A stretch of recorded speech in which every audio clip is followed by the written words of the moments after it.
Complex emotions are raised by Richard's memorial. As the day of Richard's memorial draws near, Conchita and her daughter are dressed in colorful attire, but all of Richard's friends and family are wearing black to symbolize their sorrow and loss. Conchita ignores all of Richard's mother's criticism that this is rude and that his wife ought to dress entirely in black. This does not, however, imply that she does not mourn her spouse or that he does not miss him. She seemed to have gone into shock and denial, thinking that if she acts normally, everything might return to normal. Conchita initially thinks about dressing in black, but she ends up wearing green at the memorial. However, there is more drama there than that. While her relationship with Theo is still tense, Blanche and Reed arrive from France to attend the memorial. In relation to Theo, he uses the memorial as a chance to speak with Lizzy. He tries to express his worry for her and inquires about how she is doing, but Mabel quickly silences them both by pointing out that other people would observe their exchange.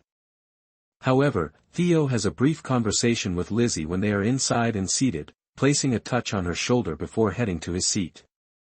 Hector notices this and is currently attempting to explain to his father that Lizzy changed her mind and that they are not getting back together. Little Minnie's sobs can be heard from the adjacent room as the memorial commences and the minister begins discussing Richard. Richard sends Conchita an unexpected letter. When Conchita gets up to visit her daughter, Richard's mother interrupts and chastises her for making the infant so reliant on her.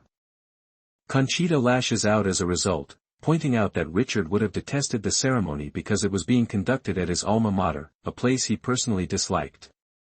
Jinny chases after Conchita as she exits, attempting to ascertain whether Conchita is upset with her because her husband killed Richard. In a harsh response to her insensitivity, Conchita notes that she does hold her accountable, not for Richard's passing, but rather for the way she was treated afterward over how she ought to act as a widow. The girls appear to be too far apart at the moment, but they patch things up when Conchita visits Jinny's room later with a cake. Honoria also comforts Conchita by giving her the letter Richard wrote to his sister when he was still in New York and had recently run into his future wife.